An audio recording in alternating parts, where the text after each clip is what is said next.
Manipuri wari pambi senena tabiriba punamakku amuh hana taramna oksari ngasi sumayamgidamakta anauba wari masa amakaktang khudol tamjari. Wari masa asigi maming mitna uba ngaktanasu asumba natte. Wari masa asigi aiba Sungkham Ranbir taminarasi wari masa mina uba ngaktanasu asumba natte. Numidang wairambu oiraklabadi haunaruba taudana hektamak thoknarai agya chawbagi hotelda madusu nongmata hotel manungda changduna famlude. Aikoigi phampham hotel mamangi lampak masa duda natana hotel dagi ahangba phanchang ama ani thangdokluni. Adudagi agya chawbagi matamgi bora asabaduga sa angangbada champra maset hadaba aduga hekta thunglei hainaruba yaudrabasu. Adudagidi aikoi sabado haure nongma nongmagi thouba mana thengnaraktaba ulliba miyoising adusu kanagi sure. Maraida hinazaba ukil lecture da waba khangjadaba oza akana thaugi thabak nungsi nungonda kham thengjaba mioi suwat panati aduna nongmagi ngangnaba yetnababu haukrabadi mi leiba leitaba mina taba yaba yadabaga leiba jat natte. Aikoigi warida kanagumba ahal lamangadi chathokna khibaga yauba jatni madumaknasu aikoi isana khangna hotel manungda hamnadribani. Kaigumba kandadi hotel loisilaba fauba marai loinadaba yawi numitusu khambana haudorai. Bai ngasidi yamna ngakpa thaudo ama thengnaini aikoi mayam khambaromda onsilli makha tarakpa ngainai. Ngasai aina halakpada maibamgi itai manungsido masak khangdaba masa nan manupa amagi gari maningda naptuna lakle adugane gari thamlamlaga makhongna amuk thangal kaithel romda chatkre. Aisu yamna thajadaba thaudok aduda khangningduna inarubani. Adudagi dukandaga sangminaduna ngasaigi nupa aduna kari no lairaduna mayom itai manungsigi khawdaga panghapta hapsilli. Adudagi aisu mitnaraktuna adum lakle. Khangdabada hanganba nausana hanglai nungsi haibabu kanano karigino mara nupaga sangminaraga nangna ngaklibana hambana sandokna taglai. Haujiki nungsi hairiba nupise lamchat phajabada mayamna magi matau tammu hainaribani. Magi nungsiraba wari ama lai haujik phaubada mayamna wari naribani. Ngasaigi mabu lauriba tamo singkhai maga yamna kuina nungsinarakhi maraibak thiduna pakhang leisabi oingaida tamo singkhai laina amadagi soinaikhi magi yet hangba makhong kakhi.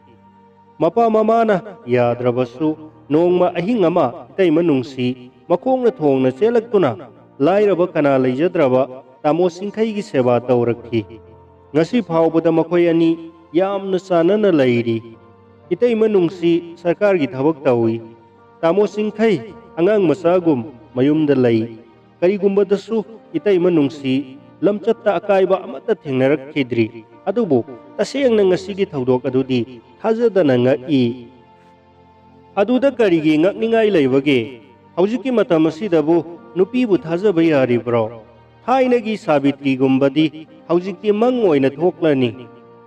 Ngaiak amuk lepluraga nongjaina makha amuk tarai.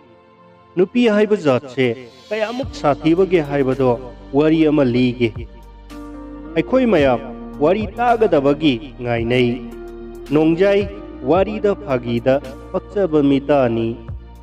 Hera sumai taubanida lam amada nupi amaga nupa amaga matai manau yamna nungsinana yamna sanana yamna sunungaina laiminaramba zatni.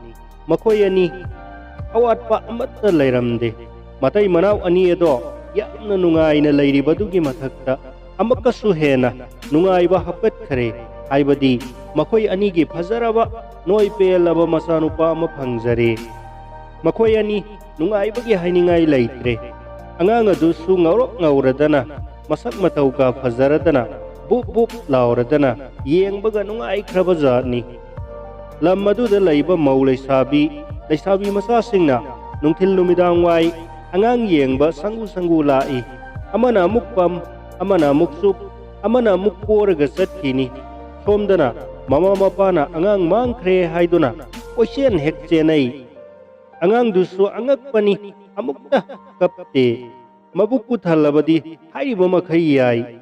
Amana no kani sugatlu sugatkani payu paigani. Mama mapadi angang da thinabada hana yamna wanaraba zatni. Asumna mathang saukhalakpana angang do sahi mari manga muk surakle. Bidyaramba tauraduna laik tamba haure. Masagi gyan khara tarakle. Adubu mama mapa adudi angang aduna khara saurakpaduda nungaibra haibabu wabana kham thengle tumba saba sangkhidre. Yaimana sat hangjilai. Pakhang phaduna ngausinai haibasu nataba sahi mari mangagi angang adubu karigi wari bano. Aikhoi loinamak paukum ngainai. Nongyaina ngaihak lepluraga hairei. Ngai khone tako kari maramgi wari bano haibado. Angang do laik tamada thawai yaw haiba yade. Matam khajiktang phangbada mangonda mamanaba mayam sanak khonaba sangde. Sawa thakpa sangde. Lairik sangde. Dhyan tauduna hekta lairammi. Aduga mana ningliba layadudi nakoi karino khanglabra. Mahadevani. Mana ngasaigi angang sina hawaina tana ningjaribase. Kadaidagi no khangde. Mawong khara tonganba sauktak tauba nungama khuluraga mado mana samthokle. Aduga makoigi sizinadaba ahangba ka amada fazana waiga taithoktuna fi angauba maset amaga tharaga lalibani. Ahanbadadi mama mapasu yamna luna khanjilude. Angang nina ningak pado tauribani haiduna. Makoi sumasagi dup thongmai isor amagi sangba pusanga do laibi. Adubu angang adudi yamna thajadana hekta aningba amaga loinana ningkhrabagi wani se. Kanamatana thingba yakidre. Saba thakpa sangdana khudai masa ama setlaga masinda ong siba haina solaga mamit uisinduna dhyan tauduna laikre. Mamana kaya themi mapana kaya hai ibungo nangdi angang oiri isor ningbadi hayeng ahal oiraba kanda ninggadawani. Matam watli laik laisu fazana tamko. Adubu yaba kauba laikidre. Magi nungdo nongma mapana lotchillubada mahak numit tuppaduma sau thau yadana o khongna kaptuna lai. Khangba ngamdraduna amuk puthoktuna pi. Asumna ngasaigi nupa masa sina siba puja taurakpase phana kuisilakle. Somdadi kanagi mama mapadi hakar lauravani. Kanagi yengba yaba tanaba yaba maiba panji sure. Kanana hairei ibema nangi nasa se siba sakti lai. Isorna tharakpani lemna mangloi. Nangdi naraibak phai. Amuksu harauzai. Numit kaya tha kaya mathang haukre. Somda Kailas tingdonda siba mahadevadi khangba ngamsilaktre. Nauriba mayada amrita ras koktriba pap sangriba angang adugi bhaktina. Nongma sibaratri numit amada siba bhakta mayamna kanarakpa ganjado kunda ngauraba siba mahadevana ngasaigi nupa masa sigi mamangda leplare. Hairei mamit uirum nipa masa Nanggi bhakti da ai pele nangna pamlibase karino nizaro. Nupa masaduna makut lonaraga kurumlaga hairei. Aina siro hek haibada mi sa usik jibasingse loina sihanbiu. Angauba laini mahadeva ganjaga ngaure hoina wakal taudana hairei. Nangna ningba thungjaro mahadeva lengkre.